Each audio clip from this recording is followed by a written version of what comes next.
કે જ્યારે મનગમતું વ્યક્તિ ખોવાઈ જાય અને ડૉક્ટરો પણ હાથ ઊંચા કરી દે, બધા જ રસ્તાઓ બંધ થઈ જાય, જ્યાં નજર નાખીએ ત્યાં અંધારું દેખાય, ત્યારે મનુષ્યના મગજમાં ઘણા બધા વિચારો આવતા હોય કે શું કરું તો આ મારું મનગમતું વ્યક્તિ પાછું આવે.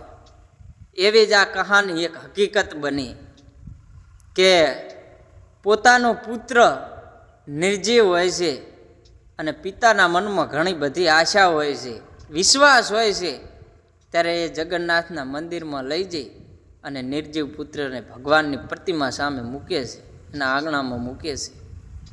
ત્યારે અચાનક એ દીકરાની આંખો ખુલે છે અને ચારે બાજુ જોવા માંડે છે. ત્યારે પિતાની આંખોમાં આંસુ હોય છે અને હૈયે હરખ હોય છે. વિશ્વાસ હોય ને, વિશ્વાસ તો બધુંય થાય, પણ વિશ્વાસ ના હોય ને તો કંઈ ના થાય. દુઃખ પછી સુખ આવે છે, અંધારા પછી અજવાળું પણ આવે છે. જે ઉગે છે એ આથમે છે, જે ખીલે છે એ મુરઝાય છે, અને જે જન્મ લે છે ને એ મૃત્યુ પણ પામે છે. બસ ખાલી આશા અને વિશ્વાસ હોય ને કે હું આ કરીશ તો આ થશે તો થશે. બરાબર. બાકી આ કહાની સોશિયલ મીડિયાની અંદર અત્યારે હાલ બહુ ટ્રેન્ડ ચાલી રહી છે.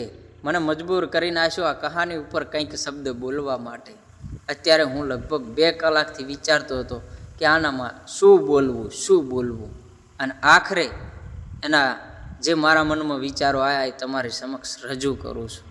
અને અત્યારે તો કેવું ચાલે છે કે ભગવાનને કોઈ માનતા માને કે ભાઈ 5 દિવસમાં મારું કામ થઈ જાય છે તો હું તમને કિલો પેડા કરીશ, અને 5 દિવસની અંદર એ કામ ન થાય ને તો માણસો પેડાય નથી કરતા કે નથી શ્રીફળ વધેરતા, અને એ ભગવાનને સીધા બદલી નાખે છે.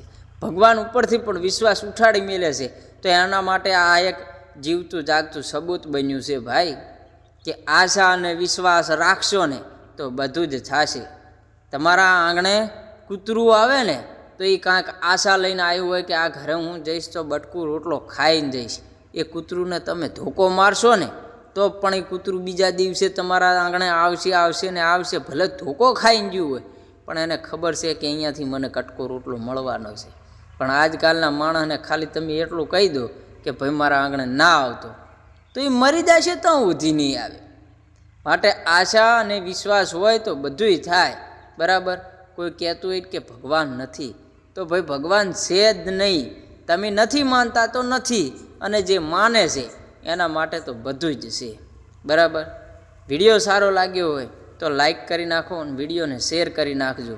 તમારી જોડે કોઈ સારી કહાની પડી હોય તો મને કમેન્ટ બોક્સમાં અથવા તો મેસેજની અંદર શેર કરી નાખજો. અને આવા જ વધુ વિડીયો જોવા માટે અત્યારે જ મને ફોલો કરી નાખો.